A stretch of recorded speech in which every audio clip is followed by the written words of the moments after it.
What's up guys, Kinsey here, and today I want to share with you guys the swaps that I'm making for backpacking in 2024. So I have my 2023 setup and I have the gear that I have swapped and what I'm going to be using in 2024. So I'm really excited to show you guys some of the fun, unique pieces of gear that I found. I'm sure for some, this ultralight setup that I'm going for is not that new to anybody, but if you're a beginner backpacker looking to make some changes to lighten your load, maybe one of these pieces will be helpful, or you'll see a piece of gear that you didn't know existed. And so that's what this is all about. This isn't saying this is the gear that you should buy, this is the gear that you shouldn't use. I have loved this gear. It's helped me get outside.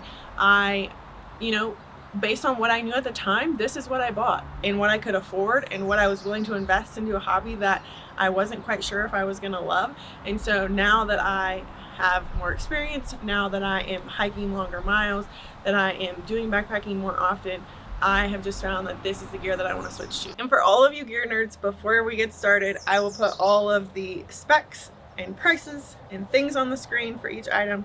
So don't worry, I'm not going to cover that here, but it'll be in the video. Okay, so let's get started with the pack itself. So what I'm changing to and what I had before. So this is the backpack that I have been using. It is the Gregory Stout 65. My parents actually bought this for me years ago before I knew anything about backpacking. I just really liked the color. I thought it was a good size based on what I had seen people backpacking with, and literally had no idea what I was buying. What I should have done is I should have went to a store like REI, got fitted for a pack, went and did this in person, especially for your first one. I did not do that. This is a men's large pack, and so for years this backpack actually hasn't fit me correctly, but I've worked with what I had. Struggled a little bit with some pain from it, but that's one of the biggest reasons why I'm excited to switch to a new backpack this year. But this one, I've actually grown to really love it. The pockets, all of the things, really enjoyed this backpack, but at the end of the day, it just didn't fit me right. And so this backpack is going to be used for bigger trips whenever me and my husband go on a trip, and he will take on this backpack since it fits him better than it fits me. So what am I switching to? So I have two backpacks that I've been trying out this year. One of them is the Evolve Supply Co. backpack made by YouTube infamous thru hiker Darwin on the Trail, and the Zpacks Arall 60. The Evolve Supply Co. I partnered with a steel hip belt. I know that there's pockets that you can buy to use, but I already had the hip belt, and so I just figured why not use what I had. So this is the Evolve Supply Co. Ranger backpack. This backpack is a 35-liter pack, so a little bit on the smaller side. Honestly, for me, switching from a 65-liter to this, if I would not have gotten all the new gear that I've gotten, I definitely would not have been able to make this work. But took this out on a trip, really loved it. It's frameless, and it's just that true ultralight style backpack. My husband also used it on our last trip, and he enjoyed it as well. And so really excited about this pack. This pack will be making an appearance in some places this year, but it's not going to be my backpack for the thru hike that I'm doing. And the reason being is I just don't think it's quite big enough for me and my needs on that trip. In conjunction with that pack, I use this Stio 3-liter hip belt just to add some pockets right here. I enjoy having access to certain things in this region as I'm hiking, and so I added this. Not mandatory, but I like easy access to certain things. The other pack that I will be using this year is the Zpacks Arall 60.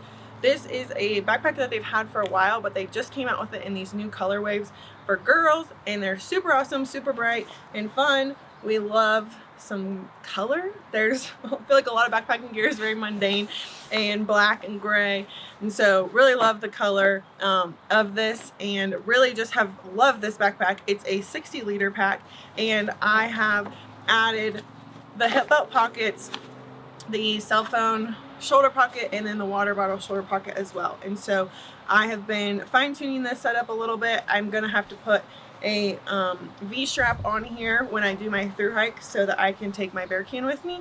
But yeah, I've really been loving this. I didn't even realize that this backpack weighs almost 5 pounds, whereas these backpacks are closer to like 2 pounds. So I am saving 3 pounds from my gear just by switching my backpack, which is absolutely insane to me. So one thing that I love about these ultralight style backpacks is the roll top. So this is a 60-liter pack by nature, but with the roll down top, you can kind of make it whatever you want. So if you don't quite need 60 liters, it's modular. You can take off the pockets, you can do certain things, and it's just not as big and bulky. Whereas the Gregory, you're never going to be able to change it in any way. All right, so sticking with the big three, let's move on to tents. So the tent that I have had for the past year or two is the REI Half Dome 2 Plus. The reason I bought this tent was my husband is 6'6", we have 2 dogs. I bought this with the purpose in mind that we could all fit in it. What I have learned is that I backpack mostly by myself or with my 2 dogs, and my husband only comes on occasion. And so this is just a really big tent for me to carry all by myself. It's like 5 pounds and it's just heavy, it's bulky. I don't really feel like there's a way, I mean the poles are this big, to really get it down any smaller. And so for me, this just wasn't ideal for just me or me and the dogs. And so that is the biggest reason why I am semi-retiring this tent. Me and my husband actually just used this though in a place where there's no way we would have been able to set up a trekking pole tent. And so I love the idea of having a trekking pole tent and a freestanding tent for those unique situations. So what I swapped to for me and maybe my 2 dogs is the Zpacks Duplex Light. And so this is actually, I think right now, the lightest 2-person tent in the world. It's like 14.9 ounces. Love this tent so far. I've definitely had to practice setting it up. Switching from a freestanding tent to a trekking pole tent is not as seamless as one would think. There's a lot of practice. If you want to truly learn how to set up a trekking pole tent, it's a little bit of an art. And so I would definitely recommend, if you're making this switch, just set it up multiple times before you go out on trail with it, because it's just very different than your standard freestanding tent. So technically I have to bring trekking poles to go with this tent, and so this is the tent altogether, but most people already backpack with these, and so this is all you need. Okay, so sticking with the big three, let's talk about sleeping bags. So I have had the REI Downtime 25. I don't believe that this is made anymore, so I don't know that you'll find this at REI, but down sleeping bag, 25 degrees, mummy style. Truly, I've loved this sleeping bag. Have no problems with it. It's kept me warm, and yeah, no issues. I just wanted to do something that was lighter, smaller, and packed down a little bit better. Okay, so I switched to the Enlightened Equipment Revelation 10 degree quilt, and so made a really big change here from a mummy sleeping bag to a quilt. It's been a little bit of an adjustment, but honestly I love the quilt style. It makes me feel like I'm sleeping at home. I feel like I have a blanket on, I can pull it off, and I don't feel so trapped in that mummy sleeping bag. I will say that you get a little bit of draft, and there are some adjustments, I guess is the right word, to make when sleeping with a quilt, but I've loved how small this packs down, how light it is, and yeah, I don't know that I'm gonna go back. So continuing with the sleep system, I did make a change to my sleeping pad. The biggest reason I did this was because the sleeping pad that I have is not insulated.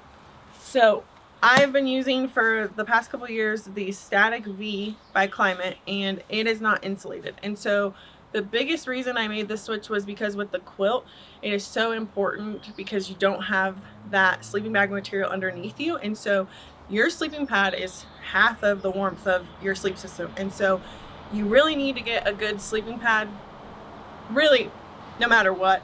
But I've been able to get away with this for years because I had a really warm sleeping bag. With the quilt, it became important to make a change. So this one is gonna be a backup in case this one ever gets a hole in it. Okay, so I swapped to the Big Agnes Divide insulated pad. Like I said, the biggest reason I did this was because it was insulated, and I went to a Big Agnes warehouse here in Salt Lake City and it was on sale. And so I was in the market for a new sleeping pad, and this just happened to be the one that I found and have been trying out, and so far, no problems. This is actually an interesting swap in all of this because most of my swaps have been lighter. This one is actually a little bit heavier, but that's because it's insulated where my other one isn't. And it's slightly a little bit bigger. And so you win some, you lose some swaps, but I know this one's gonna keep me warmer, so it's worth it.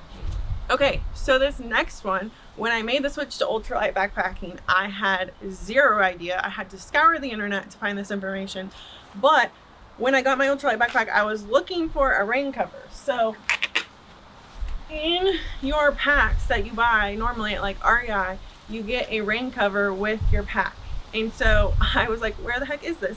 It's not in my pack.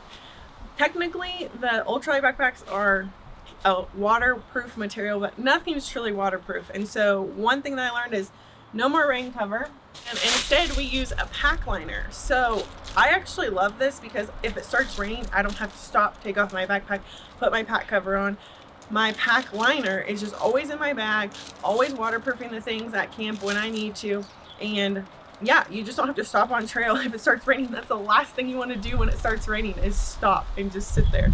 And so I love that this just goes on the inside of your pack. You put your stuff you don't want to get wet, you twist it at the top, and then your pack is just waterproof at all times. So this is a fun little thing that even if I was still hiking with this backpack, I might go ahead and make this swap now that I know about it. All right, next one is a little controversial. There is a time and a place, y'all. That's all I'll say. This isn't a permanent change. This is just kind of more of that ultralight, especially for a through hike, a change that I'm making. So I'm leaving the chair at home, even though she's only 1 pound. I'm just not bringing this out on trail this year. This is a really awesome invention, and I think that it serves a purpose, specific time, specific place, but this is something that I am not going to be using on trail this year. Instead, I'm going to be sticking with just your sit pad. I've actually found that I use this more than I use my chair, because when I'm at lunch or whatever, I can just pull this out of my pack and just put it right there. It's easy to get out. It doesn't require setup with the poles and the cover of the chair. Like, it's just a lot more easier for me. And so I actually find myself using this and sitting down more on trail with a sit pad versus the chair. All right. Sticking on kind of a controversial thing, but I don't think it's that controversial anymore, but water bladders. So for years I have been using water bladders when I go hiking. They're super awesome. They're easy to drink water, make sure you're staying hydrated. I really truly love the idea of the bladder and how accessible it is. But what I found is when I'm backpacking, I don't know how to fill this up, and then you have to stuff it back in your bag, and you have to pull all of your stuff out of your pack if you have to fill up your water during the middle of the day. And it's just kind of a pain in the butt. And so I'm ditching the bladder for backpacking. I will still use the bladder on day hikes and things like that, but for backpacking, we'll not be using a bladder this year. So what I will be using instead to keep that 3 liters of water, which is what my bladder was, is a couple of smart water bottles. And I love these Canuck collapsible water bottles. Such an awesome invention. Thank you guys so much. I love Canuck stuff. Amazing. But one thing that I found to keep that bladder type accessibility is this bladder hose or adapter from Hardside Hydration. And so you can make any water bottle a bladder. So when this is in that side pocket, you can still have it over your shoulder and still have easy access to water without carrying that bladder. And then this is on the outside of your pack, so it's really easy to fill up and just takes away the thing that I didn't like about the bladder while still keeping the thing that I liked. So sticking with hydration, I use a Sawyer Squeeze, and so these are the water filter bags that came with a Sawyer Squeeze. And these are what I used for a long time. I just found that these were really hard to fill up if there wasn't running water, and so these, although I had to use them, they were what I had. I've never enjoyed using these, and I am so thankful to get rid of these.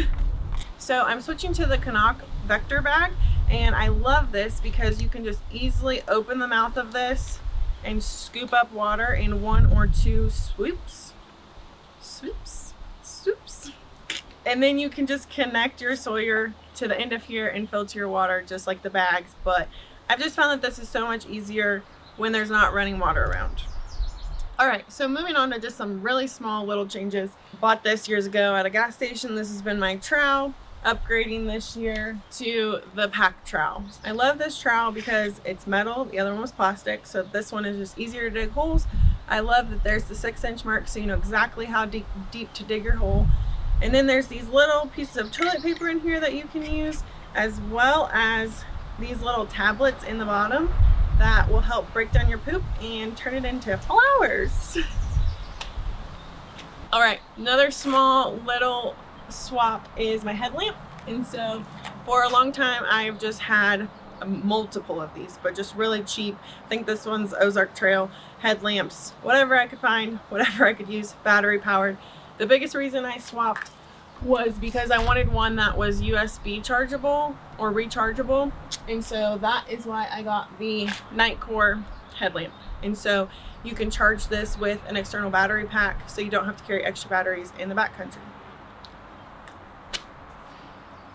All right, and last but not least, this isn't really a swap, it's more just a small little way to cut some weight in your pack, is if you buy something like this, which is a hiking or backpacking first aid kit, there's usually duplicates of things, maybe some things that you don't need or that you already have in other areas of your pack. So for example, this one came with some hydration packs. I always carry Element with me, and so didn't need that, and then just didn't need some of the gear that was in here. So I ended up taking this out and just taking out what I needed and putting it in a little Ziploc bag with all the things that I needed. I added a few things that weren't in it.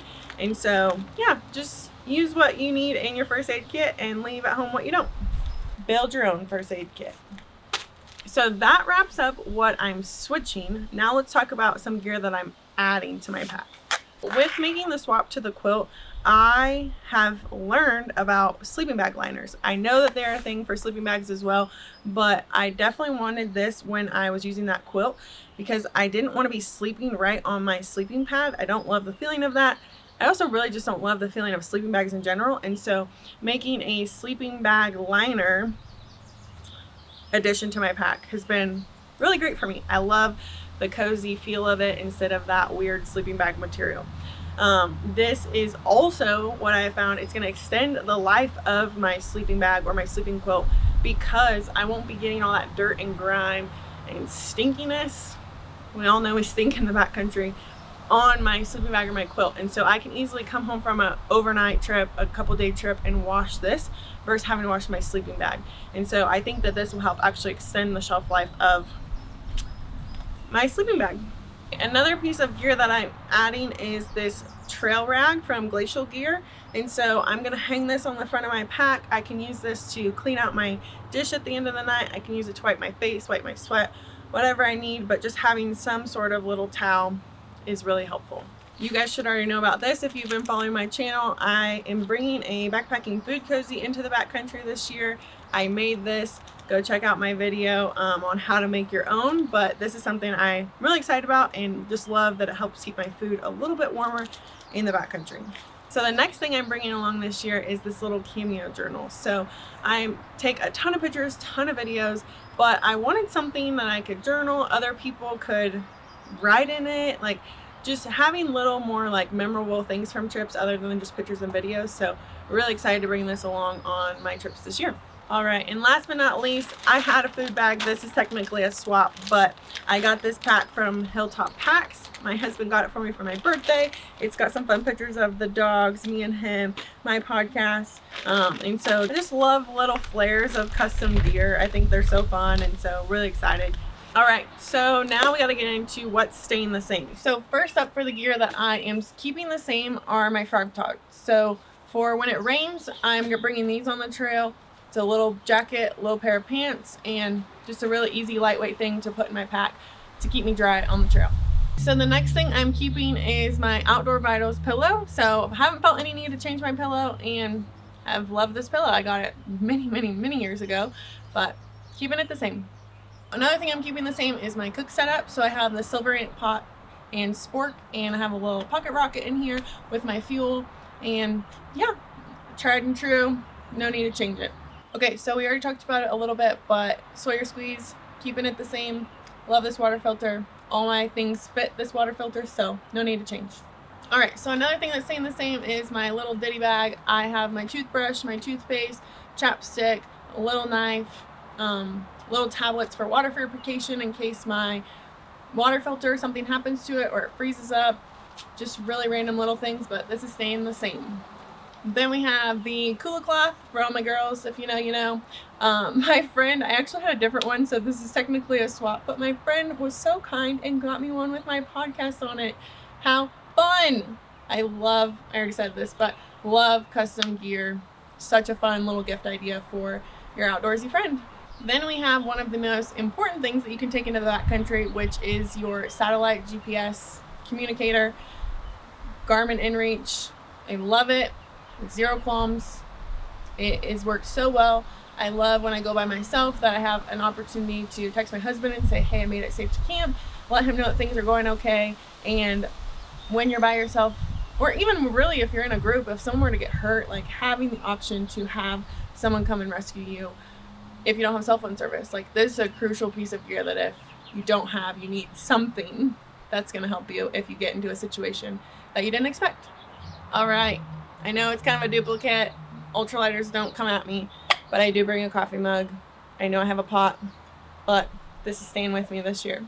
And last but not least, one thing I will never give up are my camp shoes. So being able to switch into some shoes at the end of the night after a long day on trail is just really valuable to me. So I will always bring a pair of camp shoes and always thankful to have them. And I've never once regretted bringing them. All right, so that wraps this up, guys. That is what I used last year, what I'm using this year, what I've added, what I'm keeping the same. I hope that this video has been helpful. I hope that maybe you have found a fun new piece of gear that you want to go check out. And if nothing else, I just hope that this video was informational, you got something out of it, and that you enjoyed it. If you've enjoyed this video, please like and subscribe to my channel and comment below. Let me know what you want to see next. And as always, see you guys on the trails.